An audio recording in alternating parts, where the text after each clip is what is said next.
Bonjour à tous les amateurs de poésie. Alexandrin et arrêt temporel dans la déclamation. Que devient un alexandrin classique lors de sa déclamation? Le résultat oral va-t-il préserver sa forme telle que l'auteur l'a écrite en obéissant aux règles de versification?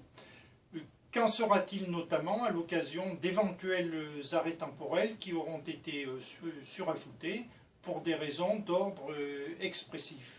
Alors nous verrons que la réponse à ces questions pourrait nous conduire à une redéfinition de l'alexandrin, voire même du vers en général, quelle que soit sa métrique.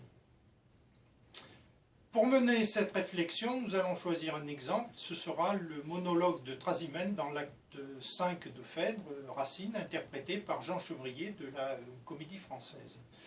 Racine tout d'abord parce que les vers de Racine sont des alexandrins qui obéissent aux règles classiques.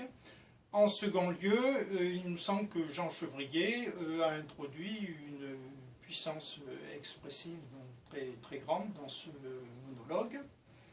Et cet acteur est issu d'un organisme prestigieux qui forme des comédiens dont la compétence et le talent peuvent difficilement être mis en doute. Dernière raison d'ordre pratique, pour terminer, cette séquence est facilement accessible sur YouTube, où vous pourrez notamment l'écouter. Alors, considérons cette séquence. Le déclamateur a introduit, comme je vous l'ai dit, un pathétisme intense, notamment en insérant à l'intérieur d'un nombre conséquent de vers, un ou plusieurs arrêts temporels, et parfois en supprimant l'arrêt temporel en fin de vers. On va considérer en premier lieu l'incidence de ces modifications sur l'entité que représente le vers en lui-même.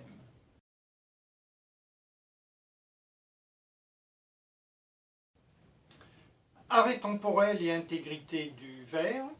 Il apparaît que l'existence d'un arrêt temporel à la fin d'un vers, quel qu'il soit, est la marque la plus évidente qui permette la perception orale de son entité. Et c'est principalement ce qui distingue la poésie de la prose. Alors il existe d'autres marques qui peuvent permettre de percevoir l'entité du vers. Alors je vais les citer ici. C'est notamment la marque syntaxique, mais il faut remarquez qu'elle est assez peu spécifique à la fin du vers, notamment par rapport à celle qui existe au niveau de la césure. La rime, mais la rime comme marquage de la fin d'un vers ne vaut que pour un couple de vers. Les marques graphiques, maintenant, eh bien, il y a la majuscule en début de vers et il y a évidemment le retour à la ligne en fin de vers, mais ces marques graphiques ne valent pas à l'oralité et elles sont donc très insuffisantes. À l'évidence, donc, tous ces marquages qui sont autres que l'arrêt temporel apparaissent très secondaires par rapport à l'arrêt temporel lui-même en fin de vers. Alors, in fine, il apparaît qu'un arrêt temporel à l'intérieur du vers détruit fondamentalement son entité en établissant la confusion avec une fin de vers. Et à contrario, si l'on ne respecte pas l'arrêt temporel obligatoire à la fin du vers, eh bien on aboutit également à la destruction du vers en oblitérant très gravement la perception de son entité.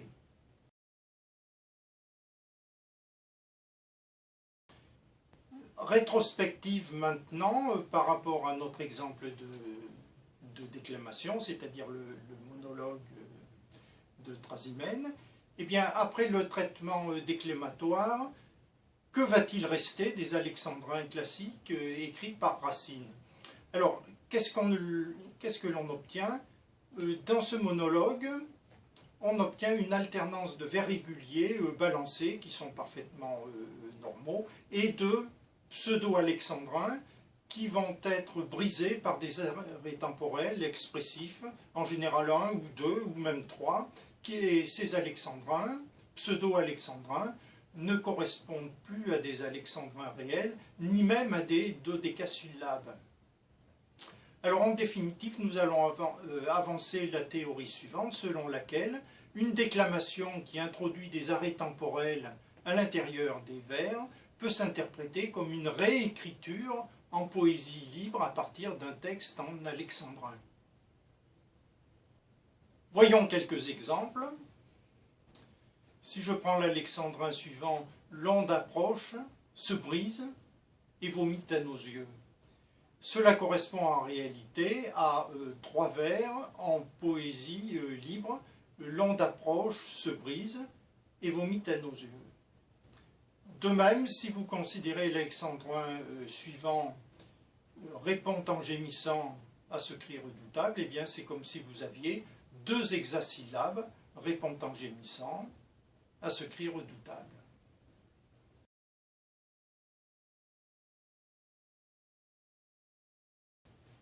Maintenant, quelques éléments statistiques, toujours relativement à ce monologue. Alors, ce monologue comprend 69 vers, et nous avons 29 vers qui sont de type alexandrin balancé, donc tout à fait normaux, et 40 alexandrins, ou pseudo-alexandrins plus exactement, qui sont brisés par un ou plusieurs arrêts temporels.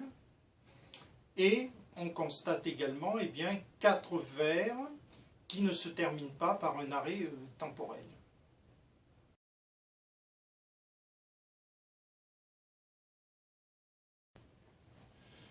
Opposition entre versification et déclamation. Alors il apparaît que le respect des alexandrins dans leur nature même, notamment donc l'obéissance aux règles classiques, s'oppose à une interprétation expressive dans le sens du pathétisme, comme celle de Jean Chevrier.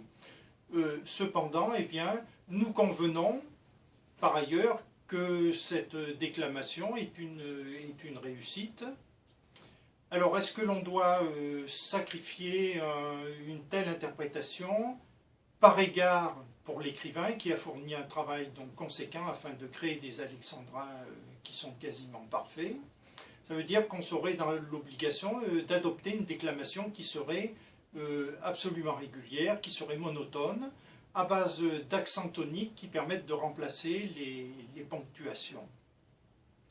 Alors à cela, nous pouvons opposer que le pathétisme qui est traduit par l'interprétation du comédien correspond bien à une potentialité sémantique du texte, donc il y a une contradiction. Alors comment peut-on comprendre et résoudre ces paradoxes? Comment est-ce qu'il est possible d'obtenir un résultat qui est artistiquement satisfaisant à partir d'une interprétation qui est en contradiction avec les principes suivis par l'auteur, voire suivis par la tradition de l'époque? Alors on peut se poser un certain nombre de questions pour lesquelles il n'y a sans doute pas de réponse évidente. Comment Racine concevait la déclamation de ses textes au XVIIe siècle et d'une manière générale? Quel était le type de déclamation de la tragédie à cette époque? Dans quelle mesure est-ce que l'on considérait que les règles de l'alexandrin classique devaient s'appliquer à l'oralité? Et en ce cas, les règles seraient devenues, en partie du moins, le résultat d'une codification gratuite qui est uniquement pour les yeux et pas du tout pour la réalité orale. En second lieu, est-ce que les auteurs s'émouvaient de ces contradictions, le cas échéant, entre les règles et l'oralité, ou bien est-ce qu'ils devaient subir le poids d'un traditionnalisme scolastique qui était impossible à ébranler? On peut se poser également la question de savoir s'il y a eu une évolution de la déclamation, notamment pendant le XVIIe siècle, à une époque où les règles de versification restaient tout de même figées. Alors, par ailleurs, il est assez extraordinaire de constater que la remise en cause de la versification au profit de la poésie libre s'est produite très tardivement, ce qui traduit une imprégnation extrêmement forte de la tradition, et ceci malgré un volontarisme progressif qui a été affiché à l'époque des romantiques, et à cette époque-là, la versification a été très peu modifiée. Alors, on ne va pas s'appesantir sur ces questions parce qu'on ne peut pas y répondre, mais on va essayer de conclure plutôt sur les possibilités de la déclamation par rapport à la forme scripturale.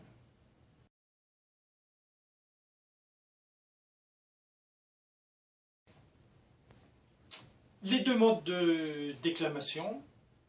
Alors, on a vu qu'il pouvait y avoir 2 modes de déclamation, c'est-à-dire une déclamation sans arrêt temporel et une déclamation avec arrêt temporel. Alors, il semble que dans un cas et dans l'autre, on passe d'une poésie qui est d'affect hiératique, c'est-à-dire sans arrêt temporel, qui est établie sur la régularité rythmique, et si on introduit les arrêts temporels, eh bien on va passer à une poésie d'affect moderne qui est plutôt expressionniste et qui s'appuie sur la rupture rythmique.